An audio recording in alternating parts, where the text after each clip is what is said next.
Shalom. Haleluya. Puji Tuhan, hari ini haleluya.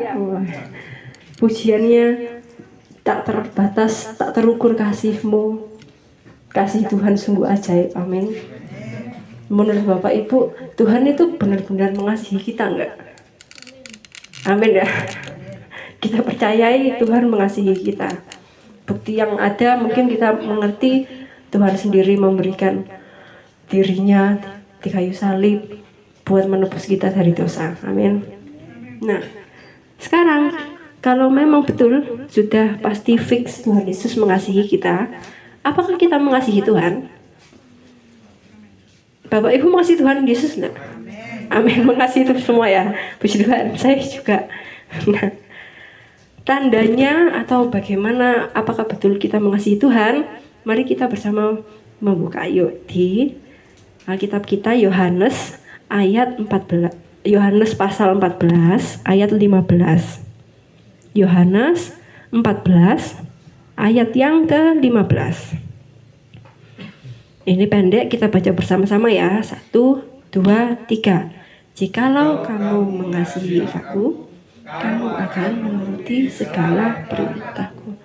Amin. Nah, kita mengasihi Tuhan. Tuhan ngomong, kalau kamu betul-betul mengasihi aku, kamu melakukan perintahku.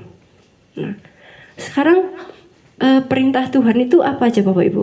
Kira-kira contohnya yang kita bisa ingat langsung. Murek, masa satu aja tahu rek. Mengasihi sama, oke. Apalagi kira-kira? Mengampuni, oke. Banyak ya perintahnya ya. Dari 10 perintah Tuhan utama itu, kasihilah Tuhan Allahmu, jangan menyebut nama Tuhan sembarangan, hormati ayah ibumu, banyak itu. Terus lagi sama Musa sama bangsa Israel dibahas lagi rinci. Keluarlah hukum Taurat, Taubabel, banyak. Nah, itu perintah-perintahnya Allah di zaman saat itu. Nah, tetapi Tuhan Yesus datang, Tuhan Yesus ngasih perintah baru. Loh, iya tahu ada perintah baru, ada. Ayo kita ingat-ingat lagi, kita buka bersama Bapak Ibu di Yohanes 13. Yohanes pasal 13 ayat yang ke-34. Yohanes 13 ayat 34. Sudah ketemu? Oke, kita baca bersama-sama. 1, 2, 3. Aku memberikan perintah baru kepada kamu, yaitu kamu saling mengasihi sama seperti aku mengasihi kamu, demikian pula kamu harus saling mengasihi. Amin. Ini Tuhan Yesus sendiri yang bilang, aku berikan perintah baru. Nih, hendaknya kamu saling mengasihi sama seperti Tuhan mengasihi kita. Terus sama Rasul Yohanes dibahas lagi ke jemaat-jemaat yang mula-mula. Dibahas lagi ada di 1 Yohanes 3 ayat 23. Ini saya bacakan aja. 1 Yohanes 3 ayat 23. Dan inilah perintahnya itu, supaya kita percaya akan nama Yesus Kristus anaknya, dan supaya kita saling mengasihi sesuai dengan perintah yang diberikan Kristus kepada kita. Nah, berarti bila kita mengasihi Tuhan, kita menuruti perintahnya. Perintahnya apa? Pertama, percaya akan nama Yesus Kristus. Yang kedua, saling mengasihi. Nah, puji Tuhan, dari 10 sama banyak itu sama Tuhan diganti cuma 2 aja. Kok bisa? Bisa, karena ternyata kalau benar-benar kita melakukan kedua ini, kita sama saja melakukan dengan 10 perintah Tuhan itu, perintah Allah yang pertama, seluruh hukum Tauratnya rinci.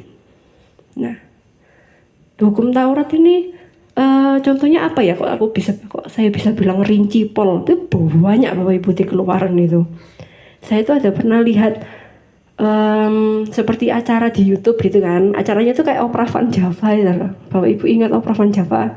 Yang di sana gunung, di sini gunung, tengah-tengahnya Pulau Jawa. Yang nonton bingung, yang main bingung, yang penting ketawa. Ingat ya? Itu ada di YouTube kan. Tapi ini sandiwaranya bukan yang zaman-zaman Majapahit kayak Opera Van Java. Ini sandiwaranya itu bangsa Israel pas keluar dari Mesir menuju ke Kanaan. Habis itu tuh di situ YouTube-nya tuh itu ceritanya gini. Ada satu orang bawa lembunya. Lembunya jantan ini moro-moro keblosok, tahu-tahu itu ada lubang besar. Keblosok mati lembunya. Terus dia mau marah-marah datang ke Musa. Musa, tonggoku ndak jelas. Masa dia nggali lubang terus dibiarin biarin kebuka. Mari ngono lembuku nyemplung mate. Marah-marah. Terus Musa, hop sebentar. Musa langsung ngasihin perintah. Nah, perintahnya itu hendaklah nanti yang punya bikin lubang itu dia ganti rugi ke pemilik lembu. Terus bangkainya lembunya itu boleh buat dia. Gitu. Nah, terus saya itu penasaran, mosok tenan toh perkara lubang gali lubang sama ganteni lembu apa ada di hukum Taurat gitu. Nah, kalau mungkin zaman kita sekarang terus piye gitu. Terus tak cariin memang sungguhan ternyata ada Bapak Ibu di Keluaran. Kalau yang perkara ganti lubang ini buat lubang ini di Keluaran 21 ayat 33 sampai 34. Nah, akhirnya kan kesimpulannya sama Musa dibilang yang gali lubang suruh ganti rugi. Nah, intinya kan itu ojo padu wae, nggak usah bertengkar. Yang adil memang sama-sama apesnya ya kan. Nah, yang salah yang gali lubang nggak ditutup kamu harus ganti. Terus yang lembunya mati ini kamu juga harus menerima, bersyukur. Paling nggak wis diganteni masih lembumu mati. Itu hukum Taurat Bapak Ibu. Nah, lalu ya saya membayangkan mungkin kalau saat-saat kita sekarang ini seperti itu ya, mungkin Mas Ius bawa kambingnya. Daripada aku muter di jalan tak lewat tebon-tebon nih tonggo moro-moro tebone tiba-tiba gali mau dibuat sumur tau apa nyemplung kambingnya. Nah kayak gitu kan ya apa terus tak celuk wong sing duwe omah ya apa iki sampean kok gali-gali kak mbok tutupi ta mbok tandai ta sing duwe omah yo lah kon lapo lewat kene wong iki tebonanku yo cek ngene lho sama gitu. Nah ini kalau ngikuti hukum Taurat. Nah, harus sama-sama mengerti. Iki podo apa sih? Awak dewi golek jalan tengah aja. Nah, ternyata sama Tuhan Yesus ini dari serinci itu kan ya, hukum Taurat itu mengatur kita semua. Nah, sama Tuhan Yesus dikasihin kesimpulan. Ini loh kesimpulannya hukum Taurat itu.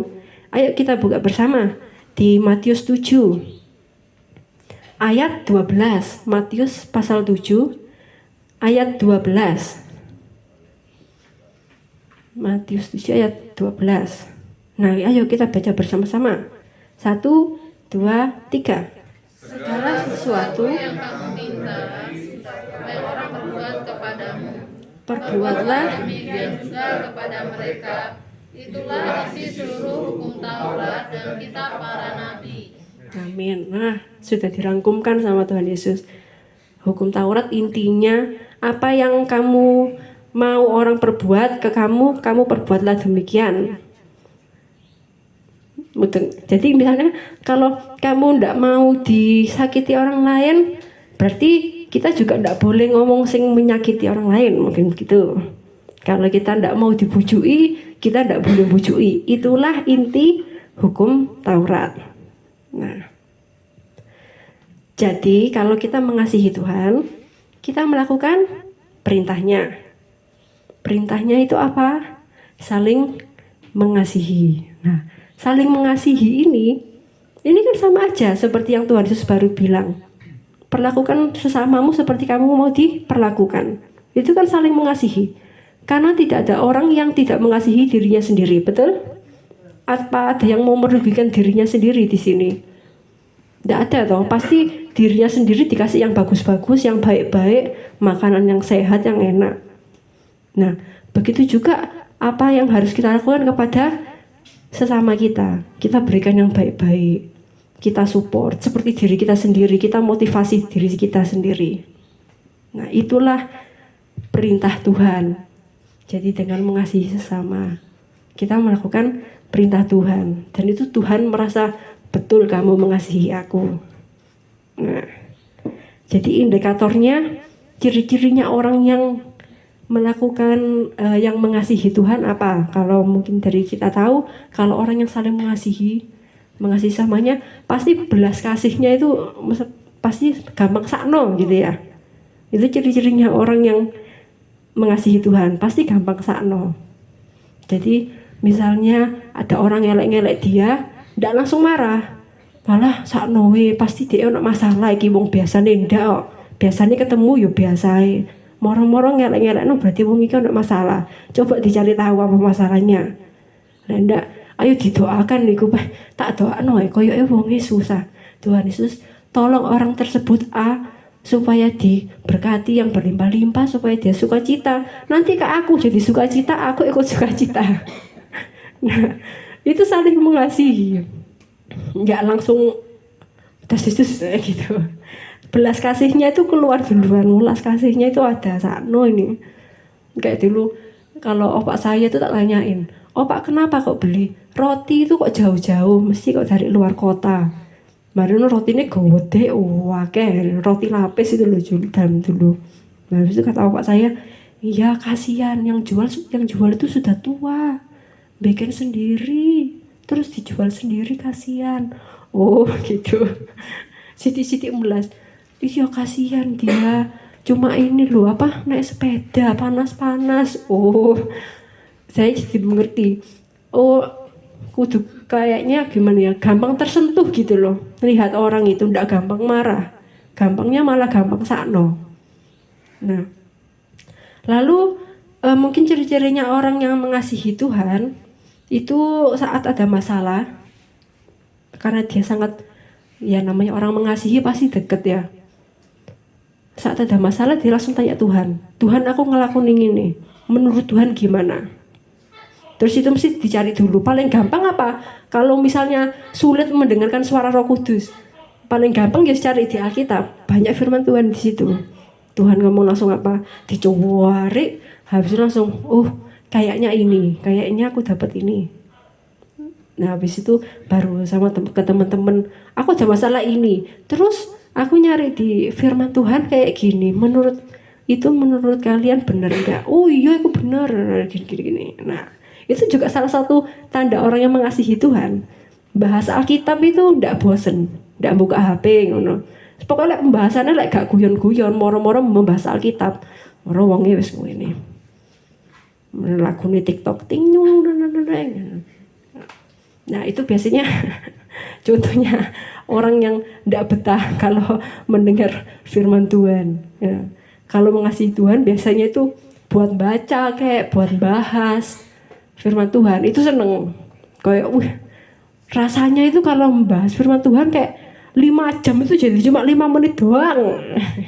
Rasanya fresh ya. Itu ciri-cirinya kalau dia mengasihi Tuhan. Nah kira-kira kalau mungkin kita di sini tidak merasa aku kayak dari 3 contoh itu kok enggak ada aku ya, aku enggak pernah seperti itu.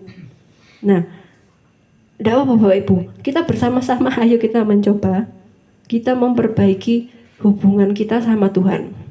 Mungkin hubungan kita sama Tuhan berdasarkan benefit-benefitnya, keuntungan-keuntungannya.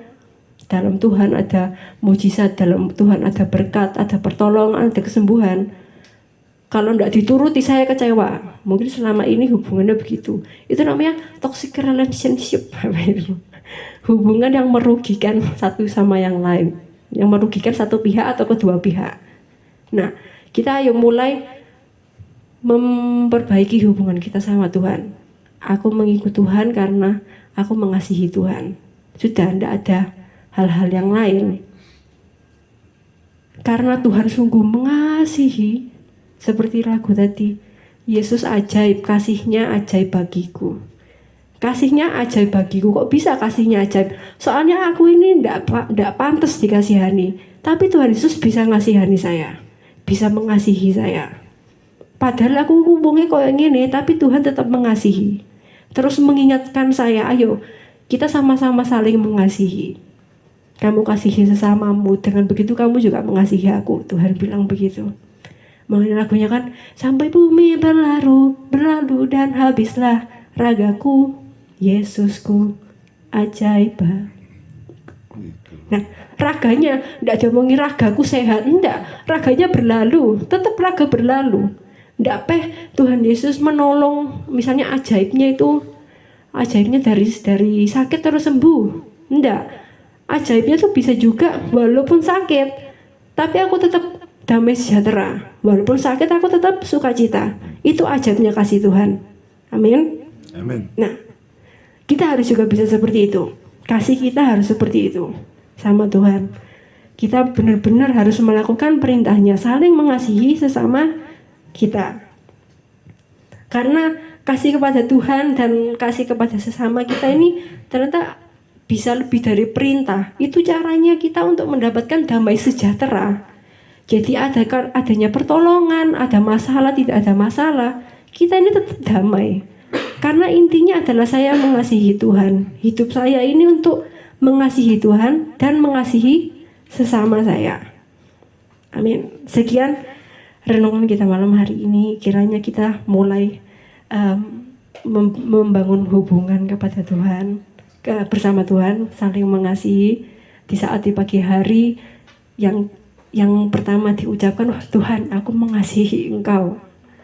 Yang dipikirnya hari ini ono tugas ini, tugas itu, harus ketemu orang ini, harus kerja, harus apa. Nggak, yang dipikirin, Tuhan, aku mengasihi kamu. Amin. Kiranya kalau ada apa-apa, aku ingat perintahmu Tuhan. Tak kasihi orang-orang itu seperti aku mengasihi diriku sendiri. Amin. Sekian, mari kita tutup renungan kita di dalam doa. Saya undang Ibu Esti untuk menutup dalam doa.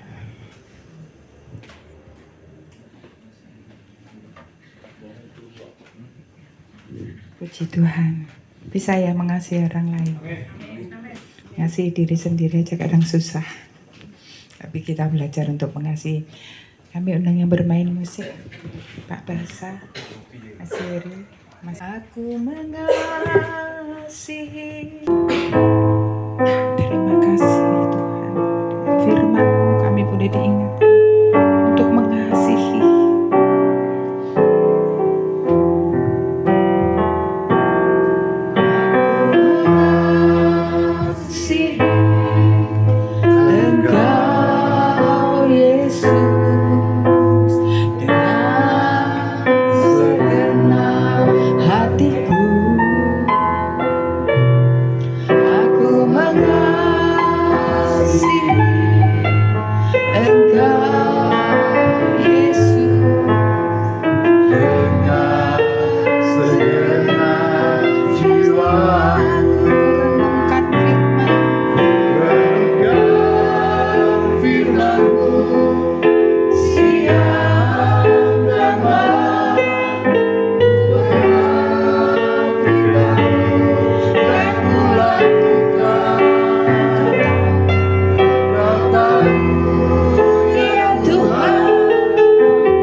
mengasihi-Mu. Dan ketika aku mengasihi-Mu Tuhan, ajari aku mengasihi sesama kami.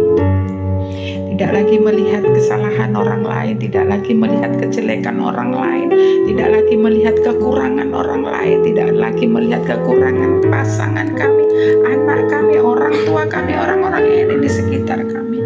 Kami tidak lagi melihat kelemahan-kelemahan itu, tetapi yang kami tahu Tuhan, kami mau mengasihi. Sungguh-sungguh kami mau mengasihi. Justru ketika kami mengatakan mengasihi, ketika kami tahu itu adalah satu kekurangan orang lain, tidak untuk terus dicas bahwa orang itu salah, bahwa orang itu jelek, bahwa orang itu menyakitkan, bahwa orang itu sudah menghancurkan hidupku. Tapi malam hari ini Tuhan, karena kami mengalami hal-hal itu, maka aku mau mengasihinya Tuhan. Aku mau mengampuninya, aku mau merengkuhnya, aku mau merangkulnya Tuhan. Aku mau melupakan kesalahan orang itu, seperti Engkau sudah melupakan segala kesalahan kami, seperti Engkau tidak lagi memperhitungkan dosa-dosa kami, seperti Engkau tidak lagi melihat betapa banyak kelemahan kami, tetapi malam hari ini Kau melihat hati kami Tuhan. Bahkan Kau jadikan kami biji mata. Sungguh-sungguh kami mau mengatakan, aku mengasihi-Mu Tuhan. Aku mau mengasihi-Mu Tuhan. Dan ajari aku mengasihi sesama kami. Kami undang dengan kasih dan lembut, kita bangkit berdiri. Kaum wanita, pujikan pujian ini, aku mau mengasihi.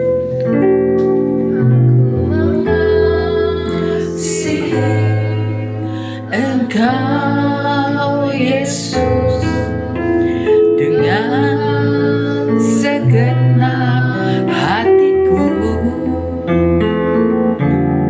aku mengasihi Engkau Yesus, dengan segenap jiwa.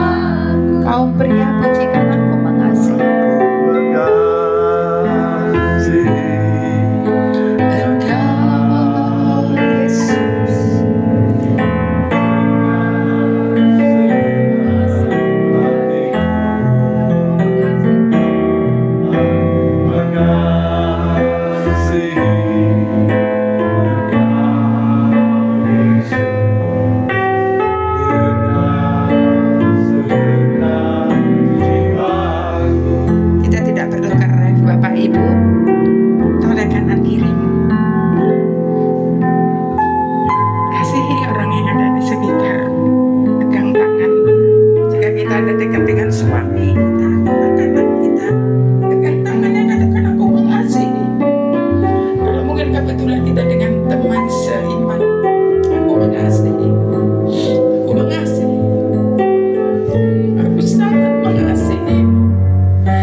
Seperti Tuhan mengasihiku.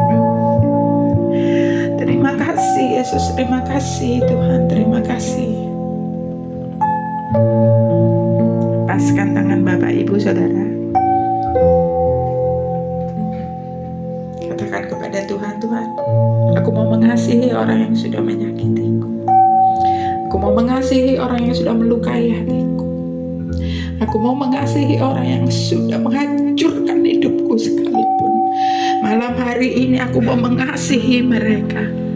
Gak perlu orang lain tahu, sebutkan sendiri di dalam hati kepada Tuhan. Tuhan, aku mengasihi. Aku mengasihi. Aku sangat mengasihi orang yang sudah melukai hati. Tidak hanya Bapak Ibu, saya pun hari ini saya diingatkan seseorang yang sangat menyakitkan hati saya. Malam hari ini saya diingatkan seseorang yang sudah menghancurkan hidup saya. Tapi pada malam hari ini saya mau mengampuninya. Saya mau melupakan semuanya. Saya mau mengasihi beliau. Biarlah Tuhan yang memberikan penghiburan dan kekuatan buat beliau.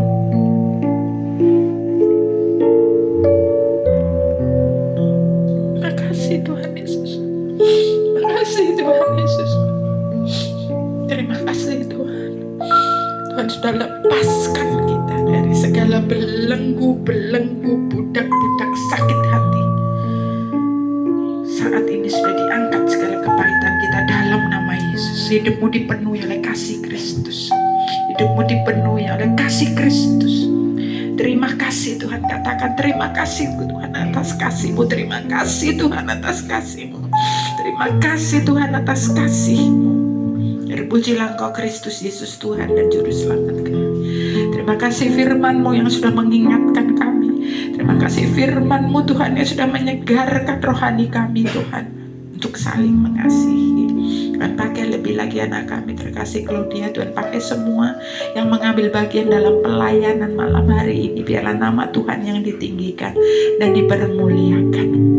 Demi Kristus yang hidup, kami berdoa dan mengucap syukur saat ini dan selamanya. Haleluya, haleluya. Amin. Puji Tuhan, kami saya persilakan duduk. Sepertinya ringan tapi berat buat saya.